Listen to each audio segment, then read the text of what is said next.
Hello again, everybody, and welcome back to SparkleDart. Today we're going to be playing more SparkleDart because that's what I like to do. That's that's the name of my show, so I like to do that. I would never make a show called SparkleDart. And here's the biggest mystery: is SparkleDart the name of the show, or is that my name? You'll never know, because I'll never tell you. I'll never tell you that my name is SparkleDart, and you'll never know. So I would never make a show named SparkleDart and then call myself something else like Mr. Potato Boy or Cherry Blossom in this summer. That you can. If those aren't real YouTube.com addresses, you can take those. You have to credit me for using them, but you don't have to pay me any royalties for it. I promise. I'm very fair that way. I'm tough, but I'm fair. Much like my principal at my school. His name was Mr. Green, and he was very rude. He was very rude, but like I said, he was tough but fair. You know, he'd discipline you if you were misbehaving in class, if you were talking back to the teacher, back-sassing the teacher, sassing back at the teacher. And if you did that, he'd take you into his office and start yelling at you, and then he would proceed to threaten you with a ruler, like a wooden ruler that had a nail sticking out of it. But what he would actually wind up doing is he would grab the end that had the nail on it, and it would poke through his hand.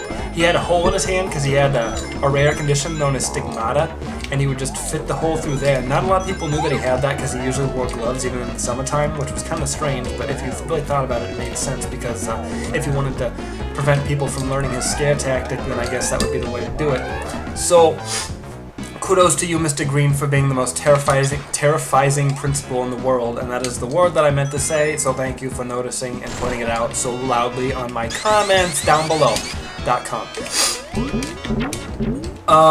Anyways, Mr. Green, he would, there was one day when me and my friend, his name was Ricky, and it was short for Richard, which, you know, we called him Dick.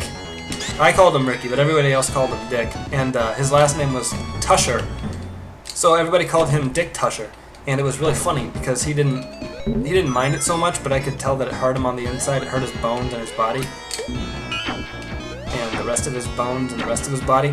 So there was one time we were laughing, we were having all sorts of giggles, we were rolling on the floor, we were kicking our legs, we were slamming our fists on the table, just having a good old riot in the middle of math class.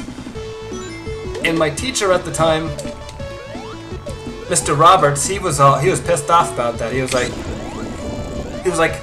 "Hey, what's up, dudes? What's up with you?" And I was like, sorry, I didn't get the accent right because I honestly don't remember what he sounded like, so I just kind of made up an accent. So he's like, "What's up with you?" It's like a weird Italian, but like with a weird like foreign Swedish sort of overtones to it. I don't know. You'd have to hear it. He had a weird accent, basically, is what I'm saying. It might have been Hawaiian, might have been Chechen, I don't really know because those two things aren't similar, and I don't know anybody from out of the country, so I can't say for certain. Anyways, he was all. I'm gonna stop doing the accent because it's really difficult to say something in such a stupid voice and still maintain my composure for doing such a thing. So, anyways, we was laughing we was in sex ed class and we was laughing at the board because he drew a dick on the board. And I was like, that's a dick. He's like, hey, that's a dick, and that's what you have. And sometimes it gets hard, and sometimes it doesn't. Sometimes it doesn't get hard, and that's fine. That's what happens to growing boys. And if you have a problem with that, we can take it outside. We can throw down. I'll fight you. I'll give you a couple southpaws, and then you'll know to not be misbehaving in my class, especially because, I mean, your kids are like, what, 12 or something? I don't know how old your kids are.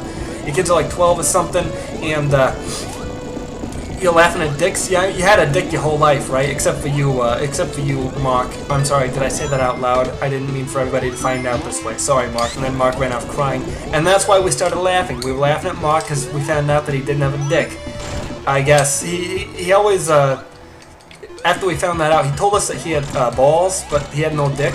There was just like a little hole above his balls where he peed out of, and I'm like, that is fascinating. But I'm so sorry, man. You'll never have like a career in your life. Everybody, like, when you go and they start inspecting your penis, because that's something that they do, you're like, why doesn't this kid have a dick? I'm not gonna hire him. That's weird. That's disgusting. You know, I would never. Of course, now these days with equal opportunity employment, you can't not hire somebody because they don't have a dick, and I promise. So if you're listening and you don't have a dick, don't worry, you can still get a high-paying job. You can be a CEO or even president someday, wink wink, if you really wanted to. So have at it, kids. Go ahead and be the first dickless president. You know what? If you do that too, like I said earlier, if you use my ideas, you have to give me credit, but you don't have to give me royalties. All right? So be sure to credit me in your speech, your public speech, and that's the thing too. I wanted to bring that up. I'm running for president in 2016, and if you want to know what platform I stand on, it's a solid oak platform that me and my dad built from spare parts that we had, or spare lumber that we had when we tore down the shed that was falling apart. There was a bee nest in there, a beehive, I think is the proper terminology for that one. And we tore it down because honestly we wasn't using it anymore. He had sold the push mower, and he had a riding mower that he was keeping in the garage now, so we didn't have any use for the. All that was in the shed basically was stuff that we had when me and Joshua was kids, like basketballs and jump ropes and Etch-a-Sketch, and what's that one? Skip It, where you put it on your leg and then you have to skip it 100 times or whatever. I don't know how that worked. It must have been some sort of magic. I bet, probably magic. I don't know. And we had that, and then Dad's like, "Hey, you're not using this shed anymore, are you?" He's like, "No, I'm not." And Joshua was like, "Well, yes, I am." He's like, "Joshua, what are you using the shed for? There's only toys in here, and I don't see you playing with toys anymore." We found out that Joshua was going in there to masturbate, but that was none of our business. But we found that out because we caught him doing it when we started tearing down the shed, and it was actually kind of funny, but it was also frightening because I think I might have been hungover at the time, and I wasn't expecting to see I didn't recognize that it was Joshua at first. All I saw was a dick, and it was being masturbated. I'm like, this is wrong, and then I realized it was Josh. I'm like, that's funny. Okay, we're gonna laugh at that. We're gonna have fun and laugh today. And then he was grounded. I don't know. He was like 10 years younger than me, so he was still getting grounded when I was like old enough to drink beer and rent cars and stuff like that. So.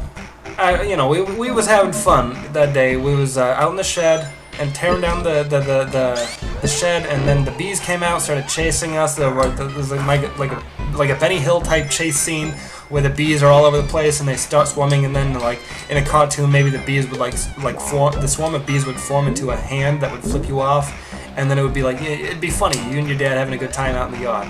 And then we built that deck so that I could run my platform from there, and that's how I'm gonna be president. I'm gonna build a deck.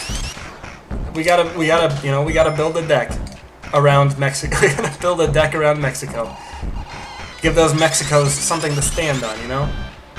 I feel like they don't have enough lumbar support. Maybe we should build a nice chair too. I have always wanted to build a nice chair, but I've never really had the time or patience to do that, because a good chair is actually really hard to build if you know what you're doing. I do know what I'm doing, and I know how to sew upholstery, so it's like something that I can do if I really wanted to. Okay, this ain't gonna work, is it? Okay, that's fine, I'm not gonna complain. I'm not gonna complain about that one. Okay, so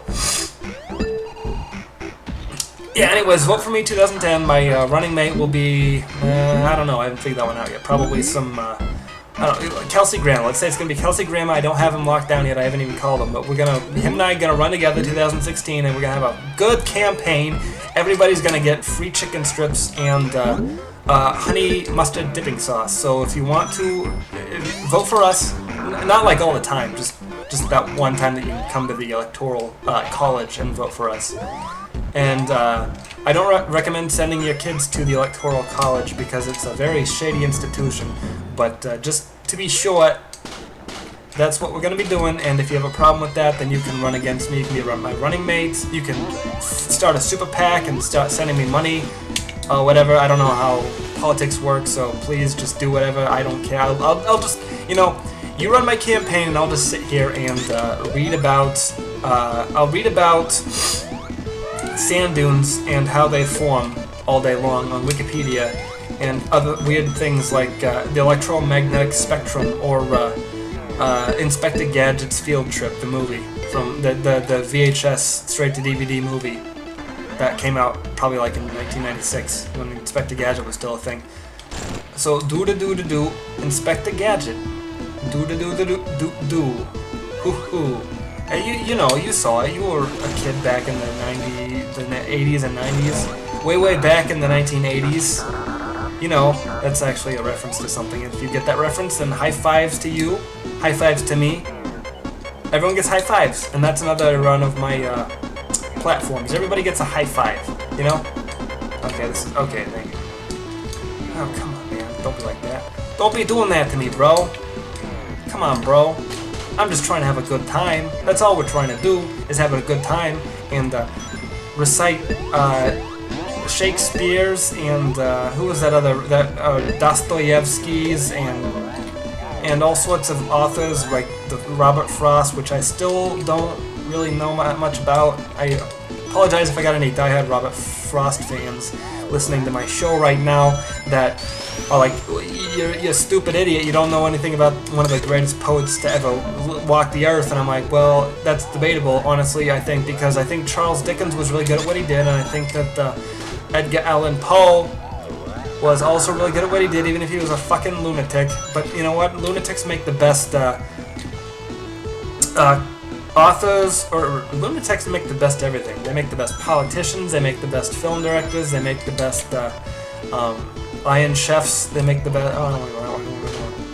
Oh, that was a mistake. Okay, I made a mistake. Sorry. Have fun. Let's see if I can pull it off. I'm gonna pull it off. Woo! Okay, there we go. I got it. Wee! Oh, fuck. So if you want to, like, be an artist or something, just be a lunatic. I mean, hit yourself with a hammer or eat some rotten egg yolks or something. I don't know. How do people become crazy? They live in buildings that have asbestos because they were built way before the 1970s, or lead-based paint or something that gives them some sort of learning disability. Now, if you get a learning disability, that's a legitimate excuse for you to be crazy if you want to. You know, not that crazy. Crazy is a relative word. Crazy could be anything. You could be crazy in love, you could be crazy with power, you could be just a fucking crazy person, like the old sea captain from Sea Lab 2020. I don't remember his name. You know, the one that they was in 2021 on the cartoon swim program. You know, you saw it because you're all dorks who watch cartoons all day, right? I bet. So, anyways, thanks for SparkleDarting. We're gonna SparkleDart again soon, and thank you for watching. Bye.